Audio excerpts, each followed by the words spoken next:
Et l'invité ce matin, c'est vous, Daniel Rémillon, bonjour. Bonjour. Vous êtes le président de l'ASMG 85, l'association syndicale des marais de la Gachère, qui regroupe, si je ne dis pas de bêtises, vous m'arrêtez, 550 propriétaires donc de marais. Alors avant de rentrer un petit peu plus dans le détail, peut-être nous réexpliquer sur quelle zone géographique se situent les marais de la Gachère, plusieurs communes concernées. On va des Sables d'Olonne jusqu'à Bretignolles-sur-Mer. En effet, les Sables d'Olonne jusqu'à Bretignolles-sur-Mer, 7 communes. Le périmètre syndical, c'est environ 1300 hectares. Composé donc de 560 propriétaires, essentiellement propriétés privées, avec parmi ces propriétés quelques propriétés publiques. Et il faut le rappeler, c'est que c'est une spécificité aussi sur les marais. Il y a des marais qui sont propriétés de collectivités locales et aussi d'autres qui sont propriétés effectivement de personnes privées. En effet, on est sous une réglementation avec Natura 2000 et donc on a le conservateur du littoral qui a une partie de ces propriétés. Tout le reste, c'est donc des propriétaires qui sont en fait de véritables artisans dans ce périmètre, un artisan de cette nature avec une biodiversité extraordinairement et fragile, surtout. Et donc la mission du coup de l'association, c'est de coordonner finalement la gestion de l'ensemble des marais. La mission, elle se résume en un fait qu'on doit rendre salubre et garder salubre tout cet espace qui n'était pas en son temps et qui, s'il redevenait insalubre, poserait d'énormes problèmes à notre, on va dire, territoire du pays des Olonnes. Ça se traduit quand même comment, du coup, la gestion des marais? Concrètement, qu'est-ce qu'il y a à faire, je veux dire, au quotidien en termes d'entretien, mais aussi en termes de travaux à prévoir pour faire en sorte que les marais gardent leur équilibre, leur écosystème? On oserait dire que c'est assez simple, mais en fait, ça ne l'est pas. Mais à chaque marée, 2 fois par mois, on doit se préoccuper de vider tout ce milieu d'une eau qui est pas assez belle, assez propre, et profiter des marais par des prises d'eau au sud, au Sables d'Olonne, au nord, à la Gachère, récupérer une belle eau salée de l'océan. Alors j'imagine qu'il y a aussi aujourd'hui des points d'inquiétude, en tout cas que la gestion est peut-être un petit peu plus compliquée avec les évolutions climatiques. Comment vous arrivez à vous adapter justement à ces questions? C'est vrai que on existe, cette association syndicale depuis 1836, Louis-Philippe, c'est pas rien. Depuis, la modernisation s'est installée. Nous sommes en plein dans un système où, comment dirais-je, les effets d'évolution de société existent, les évolutions de climat aussi, les empilements réglementaires restrictifs, tout ça s'empile et ça nous pose un problème à ce que tous ces propriétaires qui travaillent bénévolement avec leur denier donc depuis toujours pour que cet espace commun soit préservé, à un moment donné, ils n'ont plus de récompense du tout. Et comment céder, comment laisser à sa descendance, à notre nouvelle génération, un bien qui n'a pas de récompense. Donc, schématiquement, nous avons tous peur d'une déprise de ces marais, avec des conséquences qui seraient désagréables et catastrophiques pour ce bien commun, justement. Vous avez parlé à l'instant de Louis-Philippe. C'est vrai qu'on peut rappeler que les marais ont été créés par l'homme sur ordre du coup du roi, c'était dans les années 1800. 1836 précisément. Donc 1836, c'est l'obligation de faire ce syndicat, mais on parle du 9e siècle, 10e siècle, et c'est là que les moines ont pris en main ce territoire pour le rendre salubre et l'exploitation du sel, etc. Toute l'histoire s'est installée avec un espace qui est devenu vivrier et qui aujourd'hui, avec les périodes qui se sont succédées, est redevenu un espace plutôt de loisirs, où, encore une fois, si on cherche une récompense à une action, le propriétaire de marais a la contemplation. C'est déjà bien, mais insuffisant. Je pense que dès demain, pour que ce marais vive, il va falloir y apporter une économie.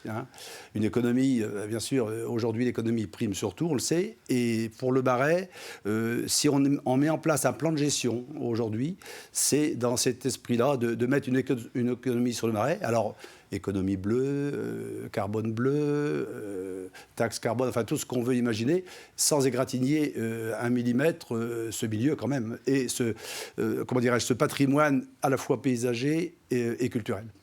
Vous avez effectivement lancé un plan d'action que vous avez présenté il y a quelques mois, publiquement. Concrètement, ce plan d'action, vous l'avez abordé sur la question économique, mais qu'est-ce que vous avez prévu sur les 3 ans, 4 ans, 5 ans, 10 ans à venir sur ce plan d'action ? On se donne 2 ans pour réaliser vraiment, mettre en place le plan d'action et 10 ans pour qu'il aboutisse. On arrivera aux 200 ans de l'association, d'ailleurs ce sera un bel anniversaire, et d'ici là, on engage des gros moyens financiers aussi. Et d'ailleurs, on a édité une plaquette avec un titre qui s'appelle « Sauvons ensemble les marais pour demain ». Et en gros, on fait un appel aux dons à monsieur tout le monde jusqu'à la plus grande entreprise. Et pour que chacun participe à la sauvegarde de son paysage, ni plus ni moins. Et donc, on a beaucoup d'actions de communication. On a beaucoup comment dirais-je, pour écrire une sorte une cinquantaine de fiches d'action qui nous amèneront à 10 ans, beaucoup de concertations. Et chacun prendra sa part dans la réalisation de ce défi, puisque c'en est un. Il y a aussi un sujet important quand on parle des marais, c'est la gestion notamment de l'anguille, avec cette interdiction de la pêche, une espèce qui donc est de plus en plus protégée, qui est très présente dans les marais. On peut peut-être rappeler que vous êtes opposé en tout cas à l'interdiction formelle de cette pêche, c'est ça ? Savoir que l'anguille est une espèce en danger, bien sûr, on en est conscient. Après, une application d'un décret européen comme il a été donné en 2023, pour nous, c'est un non-sens et une catastrophe qui frustre les actions, enfin le fait d'agir comme les propriétaires font, en effet, puisque notre estuaire est une vraie richesse pour l'anguille. Des tonnes de civelle arrivent dans nos estuaires, s'y trouvent bien et remontent ensuite vers la Loire, etc. Donc le problème, il n'est pas là. Le problème, c'est qu'on ne les voit jamais revenir de la Loire. Donc nous mettre dans la même condition que pourquoi l'anguille ne revient pas, c'est dommage. Et nous, au contraire, on se bat pour essayer de convaincre l'administration qu'on est plutôt prêt à aider, à continuer à étudier les pourquoi et les comment de cette espèce d'anguille qui est quand même complexe, etc. Et on voudrait plutôt participer. On ne demande pas des dérogations à un décret, ça paraît compliqué, mais au moins qu'on oublie cette espèce de punition énorme que subissent nos propriétaires et qui est encore une fois vraiment un non-sens. Alors, vous l'avez dit, l'association regroupe 560 propriétaires. J'imagine que, en tant que président, réussir à échanger avec tout le monde et à mettre tout le monde d'accord, ça ne doit pas toujours être simple.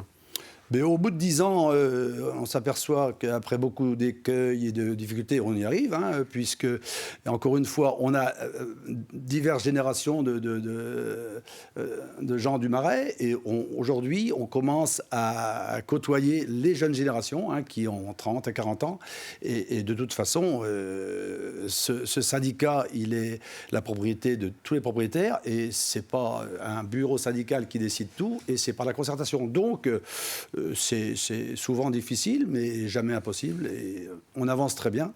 Et encore une fois, depuis 2 ans maintenant, au bout de 10 ans, on va dire, on a bien compris que la communication devait prendre une grande place. Et là, on s'arc-boute sur des moyens de communication, on va dire, avec de la convivialité. Et la méthode fonctionne. Alors, vous l'avez dit, communication, c'est important. D'ailleurs, vous organisez demain, avec d'autres associations au lycée Nature à La Roche-sur-Yon, une conférence sur la Vendée et l'eau, sur la question de l'eau et de la gestion de l'eau en Vendée, c'est ça ? Oui, donc demain soir, 18h, au lycée Nature de La Roche-sur-Yon, une conférence sur l'eau. Le thème et le titre en particulier interpellent, puisqu'on indique que les sardines se nourrissent de châtaignes.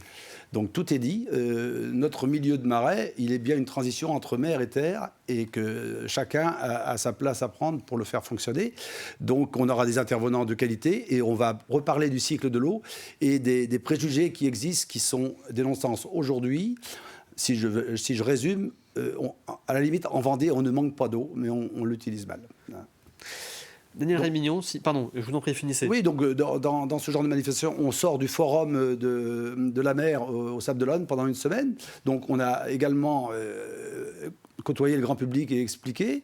Et le 2 octobre, on va rencontrer tous les entrepreneurs, comment dirais-je, innovants de Vendée et des Pays de la Loire avec la French Tech, et où on va également présenter notre sujet. Donc, vous voyez, de Monsieur Tout-le-Monde à la grande entreprise innovante, les marais existent de plus en plus, et ça va être notre sujet pour aboutir, pour arriver à nos fins. Et donc je rappelle ce premier rendez-vous en tout cas à venir demain soir à 18h au lycée Nature à La Roche-sur-Yon pour cette conférence sur l'eau en Vendée. Merci Daniel Rémillon d'avoir été à nos côtés ce matin, président, donc, je le rappelle, de l'association syndicale des marais de la Gachère. Merci à vous. Merci, au revoir.